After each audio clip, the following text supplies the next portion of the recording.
Hi YouTube. I just wanted to do a quick vlog here because today is just not a good day. I'm having a lot of emotions going on. I'm really overwhelmed and frustrated right now. Okay, sorry. Yeah, I'm just really overwhelmed and frustrated, and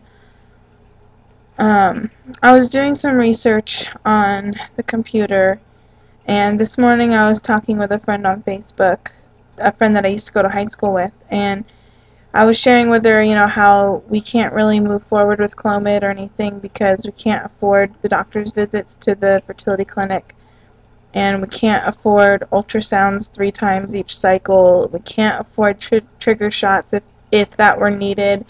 We can't afford a lot of what they're going to ask us to do. We can't afford to pay for the semen analysis. I literally thought it was going to be as easy as getting a referral from my doctor, paying for one fertility clinic office visit, and getting a prescription for the Clomid, because that's all that my mom had to do when she was my age and had Clomid and was hoping to get help. All she had to do was go in and get a prescription from her doctor for Clomid, and that was it. She took Clomid, she got pregnant right away, and she had PCOS as well.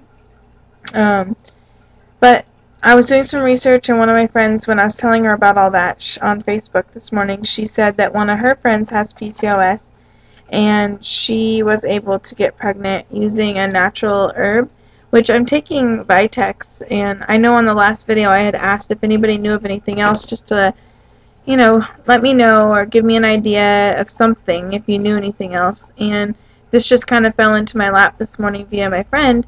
But her friend was taking, I could be saying this completely wrong, so bear with me, but it's called like isoflavones or something like that. I don't know. It's a natural herb that you take just like a pill or anything. And it's supposedly does the same thing as Clomid does, just a natural way of doing it. So I was just wondering if anyone's tried that or has any experience with it or knows anyone who I could touch base with to get some more information. I think we're going to try it this cycle. I figure it can't really hurt to try. All the websites that I've read about it just say it'll either work or it won't work. It doesn't really give me a good reason not to try it. So I think that's the plan. But the reason I'm having a bad day is because I told my husband about it, and I was really excited. It's only like $7 at Walmart for a whole bottle of this that you take the same way you take Clomid. You take it for 5 days, and then you wait to ovulate, and so on and so forth. So it's a really inexpensive way to do it, and up until I discovered this morning, our plan was to wait probably a couple months and see how the diet was going, and maybe that would help me ovulate on my own and all of that. But I thought, well, why not do this or try it? If it works, it works. If it doesn't, then we're still going to wait that 3 months until we can try to reevaluate the financial situation, to maybe try to do a round of Clomid. So he pretty much was like, well, I still think we should wait that 3 months, and get healthier. Don't you want to be thinner, lose some more weight before you get pregnant? And yes, in theory, I do want to be thinner before I get pregnant, but I don't want to postpone something like getting pregnant and finally getting a BFP, if all it is a little $7 pill. And I'm not going to stop eating the way I'm eating because it's the healthiest way I could be eating even during a pregnancy. And so I'll probably still lose body fat, which is good, but I would be eating healthy protein, vegetables, fruits, all the things you need when you're pregnant. I'd still be eating those foods, and I would inevitably probably lose weight still, even after being pregnant. And it would be healthy weight loss during pregnancy, obviously not negative, bad weight loss.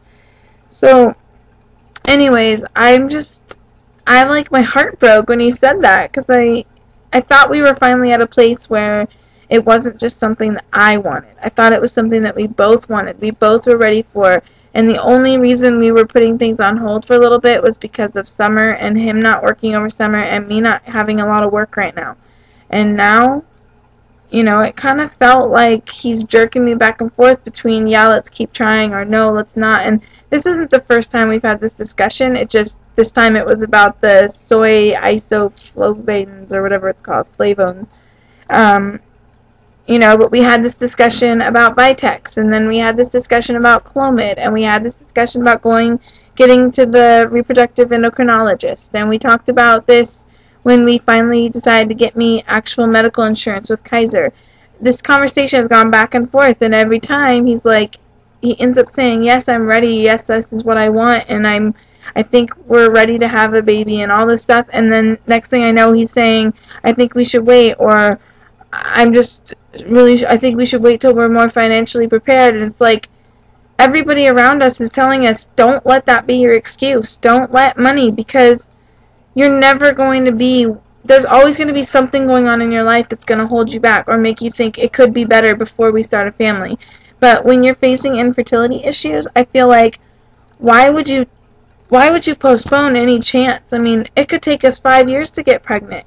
And he's 31, not saying that he can't be a dad when he gets older too, but, you know, I'm 25, he's 31. I don't want to wait forever. I hope to have more than one child. I want to get this going, you know, and if my body will respond to this herbal supplement at Walmart that's only $7, heck, I want to try it. That's my theory, and I feel like this is something I want so bad.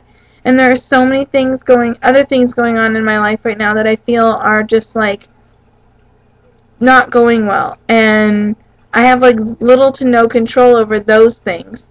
And I may not have control over this either, but I feel like I do have a possibility to be in control of it by trying something else and not just giving up and waiting until we can afford to go to the fertility clinic. I feel like if there's something to try, we should try it.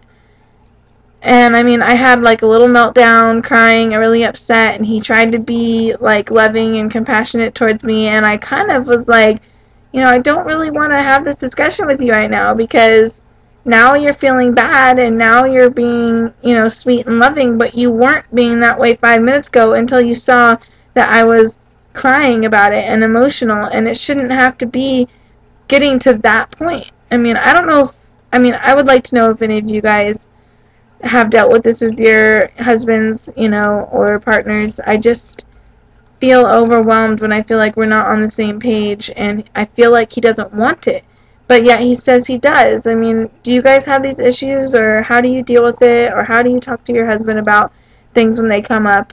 I have to ask him if we can do it, because he's the one who pays all the bills and has the bank account and figures that out, so I can't just go to the store and buy it. I don't have cash on me right now, and I would have to use the card, and I know we're down to only like a few dollars in our account, so I don't even know if we have enough in the account for me to do it. But it's just frustrating, and I don't know if you guys deal with it, but I'd like to hear some feedback. So let me know, and I guess I'll catch up with you later. Alright, bye.